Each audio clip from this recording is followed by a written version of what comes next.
Hey guys, welcome back to AlgoYogi. We are doing stack series now, and next problem in the list is decode string. Let's go to LeetCode and give it a read. Given an encoded string, return its decoded string, and there are these rules basically where encoded string inside this square brackets and there is a number right next to it. We needs to basically repeat that string k number of times. So I guess I'm sure you have already read the description. I'm not going to go into it, but as you can see in the example 1 here, this 3 is the number k that they are saying. Encoded rule is k encoded string, where the encoded string inside the square bracket is being repeated exactly k times. So this number 3 is k, and inside this square bracket there is this string that needs to be repeated this many times while you are decoding it. Okay, so let's get into it. I'm sure you went through the description, and there are basically these rules where we will not see something like this 3a or 2 inside and there is a digit inside the square bracket, because this is supposed to be a string, and if a is not being repeated three times, then we don't need to have 3 next to it. Okay, or if there were supposed to be 3, then this a needs to be inside 3 brackets in square brackets, so that this could be decoded as 3a. All right, so now how are we going to decode our string in the example 1?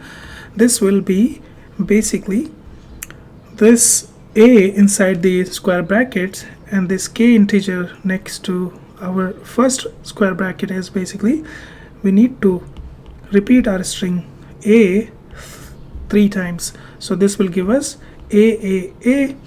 Now next we have another string bc, and that needs to be repeated 2 times, so that will be 2 into bc. So here if we combine all of it, this will be bc, and this will be our answer.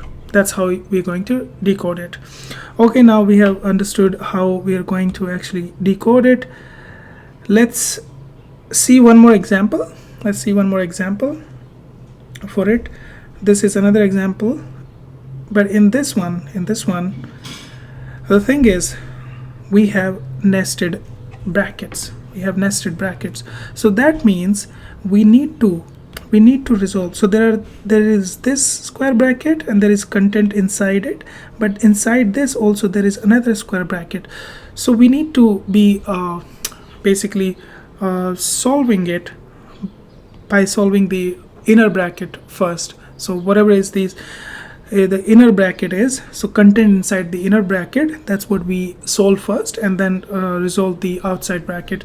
So what's really going to happen is we will see what's the content in the inner bracket. That's c and there is number 2 right next to it. So we will basically have, after resolving this, there will be a and twice cc, and this is still inside this square bracket, so this needs to be repeated 3 times.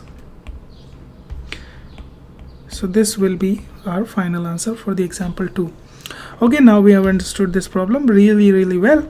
Let's go into the solution. That will be basically using stack. We will have and I'm going to take second example for working over the solution, because this is a better example.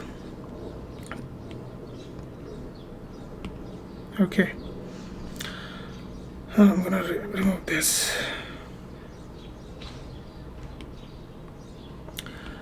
So in order to decode, we will be basically using a stack, and we will be pushing the values to our stack until we see a closing bracket.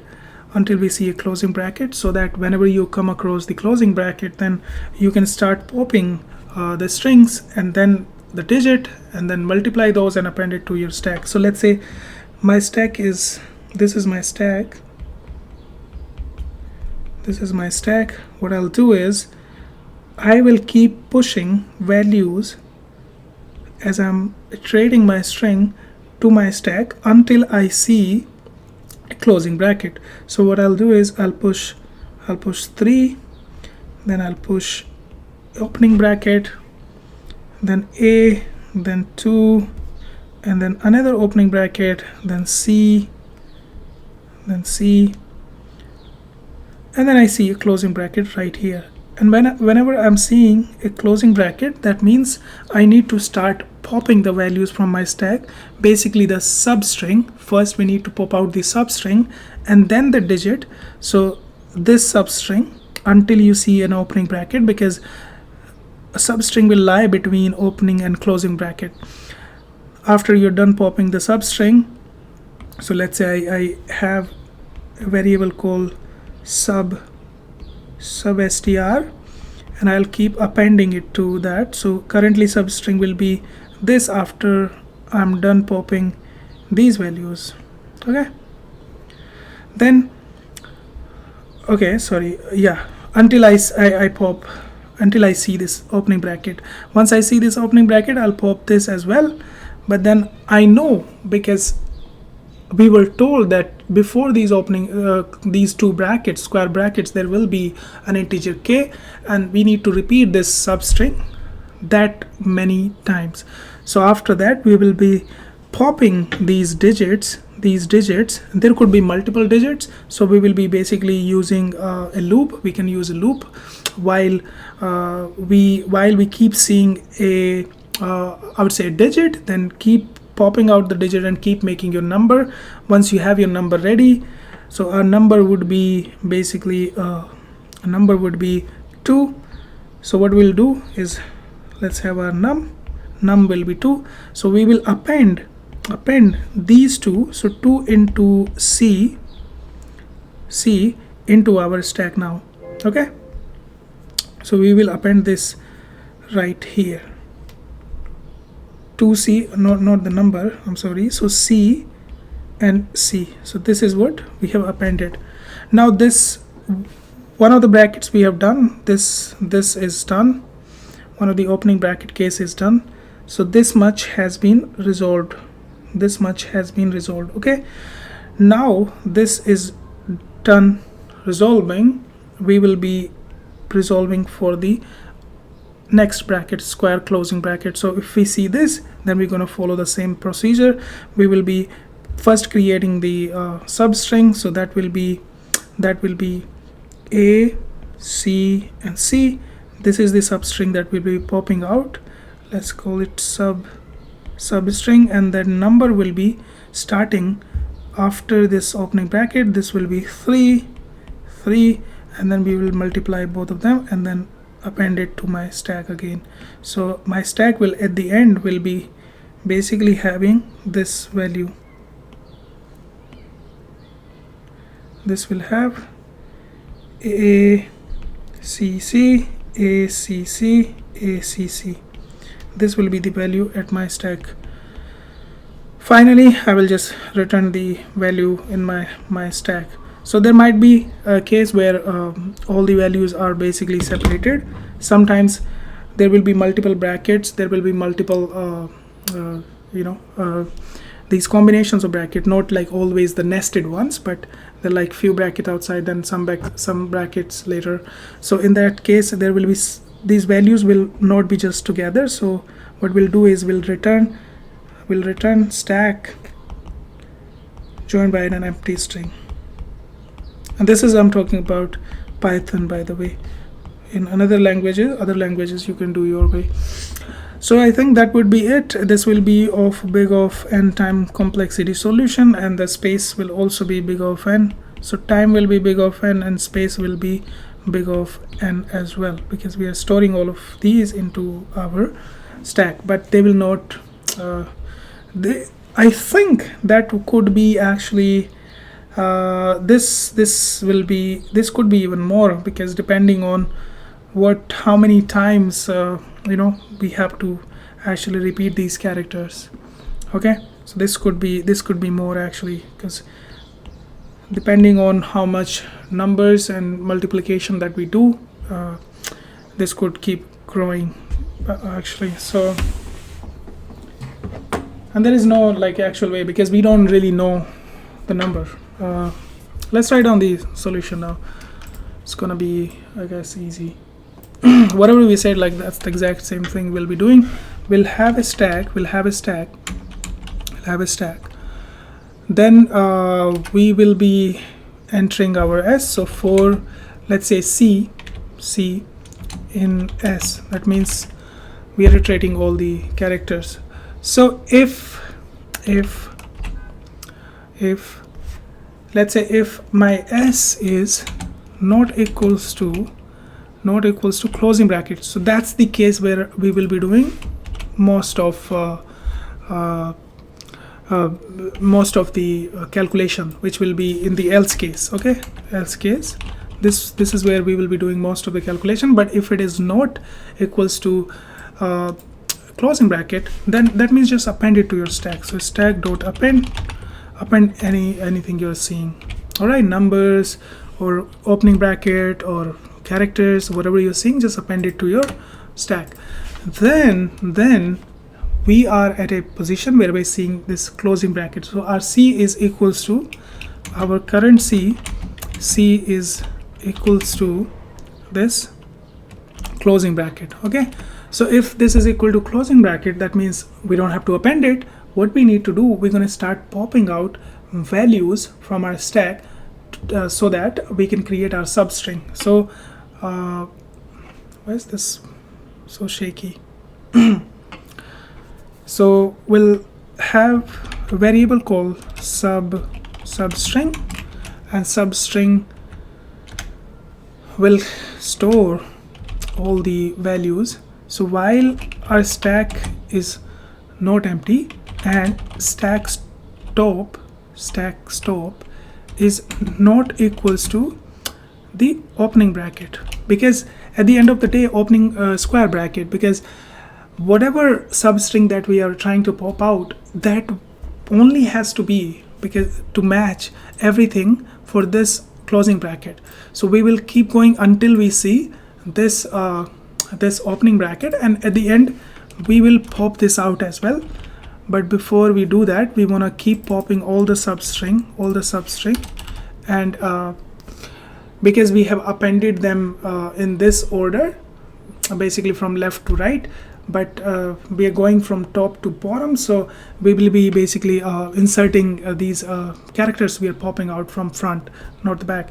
So substring plus equals not plus equals substring, then this c,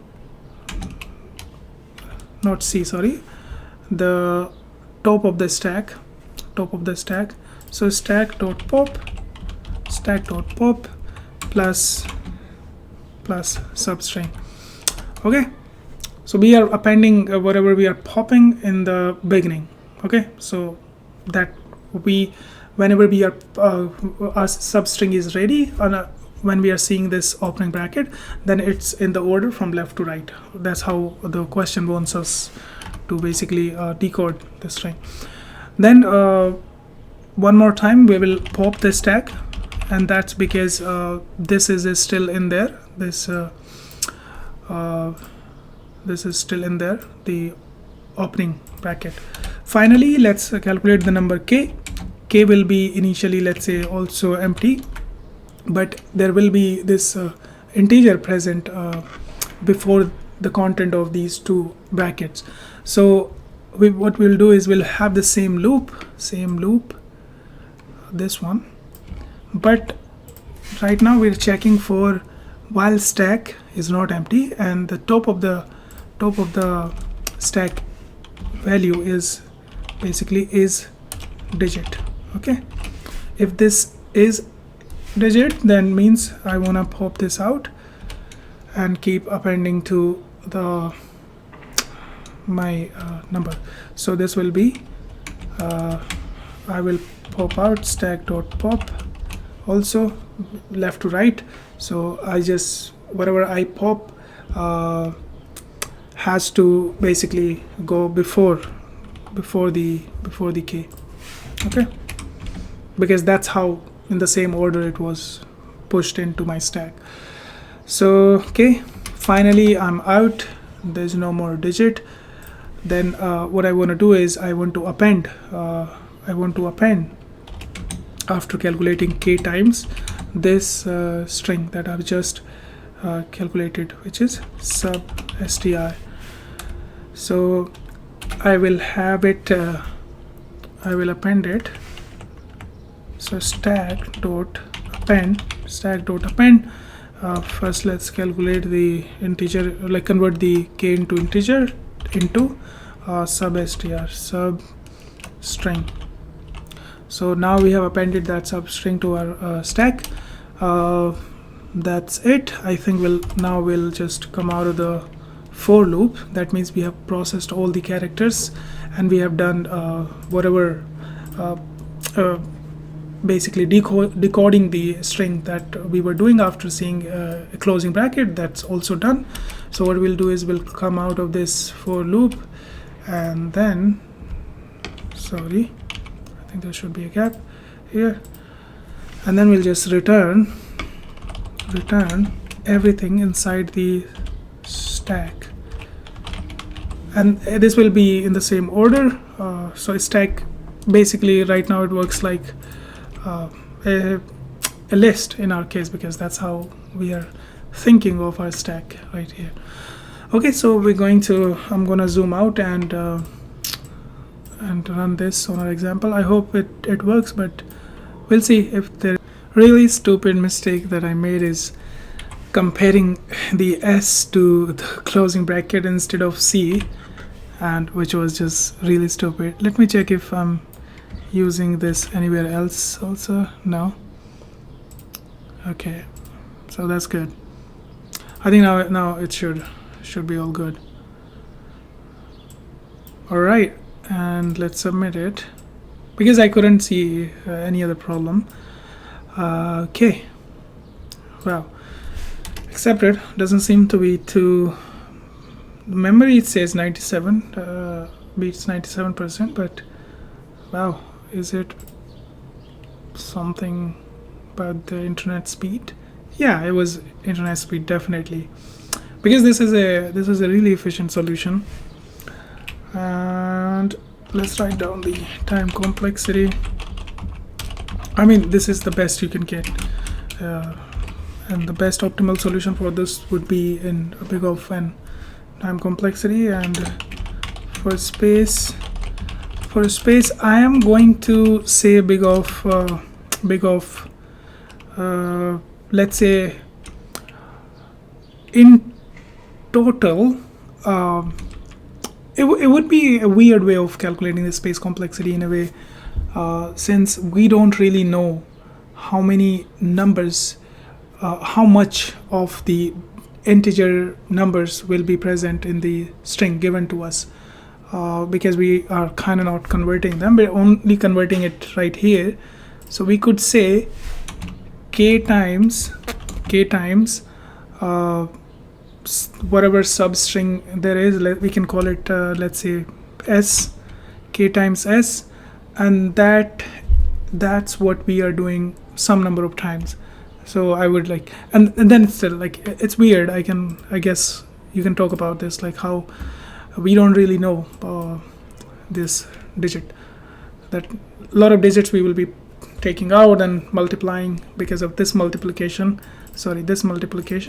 This can be really big. All right, so let's go back to AlgoYogi, mark this solved, and also this is not really important. It's like, I don't know why it's stuck in my head, but if I find it out, like I'll definitely point it. I'll put it in the comments. Okay, until then, see you guys later in the next problem. Until then, bye bye.